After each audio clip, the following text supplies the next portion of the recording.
wabarakatuh. Perkenalkan kami dari kelompok 3 mata kuliah MPO. Saya dengan Anissa Wulandari dan Syamila Bunda Aisyah. Saya Liliana Yulina. Kami akan menjelaskan studi kasus forecasting dengan data GPM, yakni studi kasus proyek renovasi kantor PT Cipta Karya Bandung.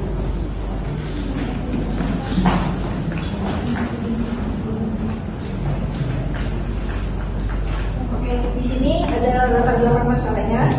Nah, PT Cipta Karya Mandiri ini sedang melakukan melaksanakan proyek renovasi kantor yang terdiri atas beberapa kegiatan dengan durasi serta hubungan ketergantungan tertentu.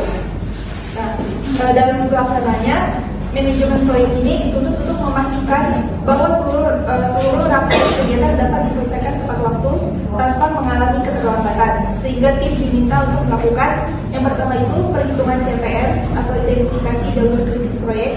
Yang kedua, forecasting durasi proyek menggunakan data durasi proyek sebelumnya atau diandaikan sebelumnya sebagai dasar prediksi durasi proyek saat ini. Nah, di sini ada data kegiatan proyeknya. Yang pertama itu ada nama kegiatannya, biasanya disiapkan lokasinya dulu, durasinya paling 3. Terus habis itu bongkar ruangan lama, biasanya durasi 5 hari. Nah, instalasi listrik itu sekitar 6 hari, pemasangan partisi itu 4 hari, pengecetan itu 3 hari, pemasangan furnitur itu 5 hari, dan finishing itu 2 hari.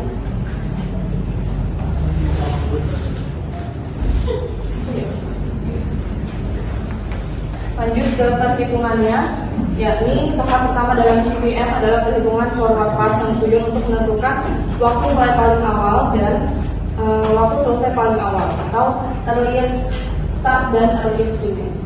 Ini merupakan cara-caranya. Rumus IS atau earliest start F sama dengan IS ditambah durasi. Jadi persiapan lokasi contoh A itu durasinya 3 hari, waktu paling awalnya dimulainya adalah 0. Terus dikatakan bahwa IF sama dengan IS plus durasi, berarti 0 ditambah 3 maka IF-nya 3. Begitu juga seterusnya. Lanjut ke perhitungan backward pass. Setelah forward pass, dilakukan backward pass untuk menentukan waktu selesai paling lama atau waktu mulai paling lambat. LF dan LS atau latest finish dan latest start. Backward pass dimulai dari kegiatan terakhir menuju kegiatan awal. Perhitungan ini bertujuan untuk mengetahui batas waktu maksimum suatu kegiatan agar proyek tidak mengalami keterlambatan. Contohnya, LF adalah latest finish, LS sama dengan LF dikurang 3. Nah, ini slide and critical path-nya, slide sama dengan LS dikurang ES. Jadi dari hasil yang tadi, LS dikurang ES kalau 0 artinya itu masuk ke jalur kritis atau kita nggak boleh terlambat, harus sesuai waktu yang ditentukan. Nah, yang delay ini dia masih ada waktu 2 hari, jadi nggak masuk ke jalur kritis. Jadi critical path-nya adalah jalur ABC EFG, karena yang slide hanya yang D.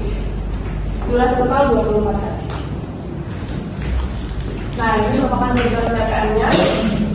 Jalur merah adalah jalur kritis.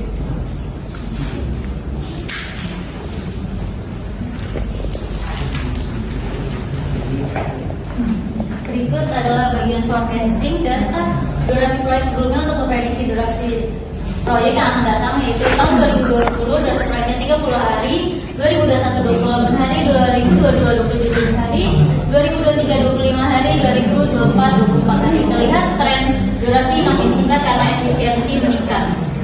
Selain CPM, menggunakan juga forecasting durasi proyek dengan menggunakan data historis durasi proyek sebelumnya.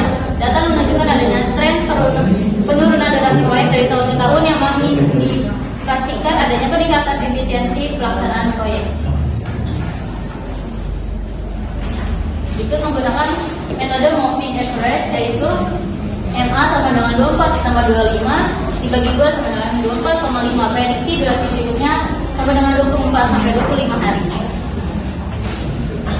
Berikut menggunakan metode tren linear. Pertama, tren linear adalah sebagai berikut: Y sama dengan A tambah BX, keterangan Y sama dengan durasi proyek yang diprediksi, A konstanta, B koefisien tren, X sama dengan periode waktu. Berikut adalah perhitungan tren linear, yaitu tahun 2020 X1 durasi proyeknya 30 hari, 2021 X2 durasi 28 hari, 2023 X3 27 hari, 2023 X4 25 hari, 2024 X5 24 hari. Perhitungan koefisien tren B dilakukan dengan rumus B sama dengan Y5 dikurang Y1 per X5 sama dengan X1.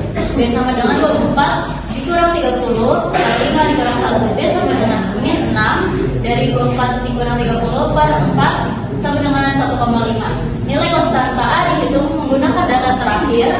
A sama dengan Y5 dikurang B X5. A sama dengan 24 dikurang min 1,5 dikali 5. A sama dengan 24 ditambah 7,5 sama 31,5. Dengan demikian, persamaan tren linear yang diperoleh adalah Y sama dengan 31,5 dikurang X 1,5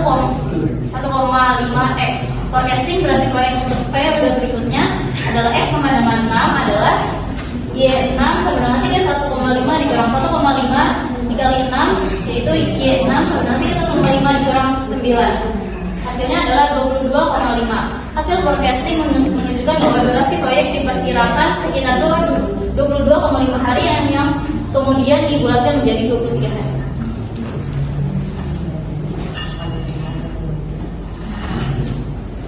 Oke, jadi untuk kesimpulan forecastnya, yang pertama itu forecast metode MA atau 24,5 hari, yang kedua forecast metode trend itu 23 hari, rata-rata prediksi itu sekitar 23 sampai 24 hari.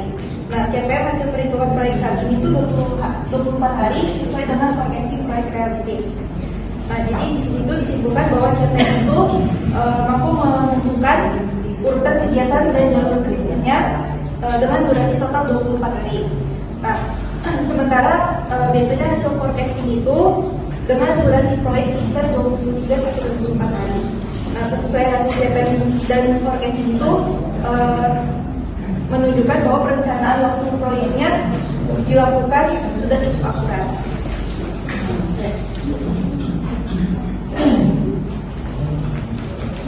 Sekian presentasi materi yang diperoleh dari kelompok kami. Kurang lebih mohon maaf. Wassalamualaikum warahmatullahi wabarakatuh.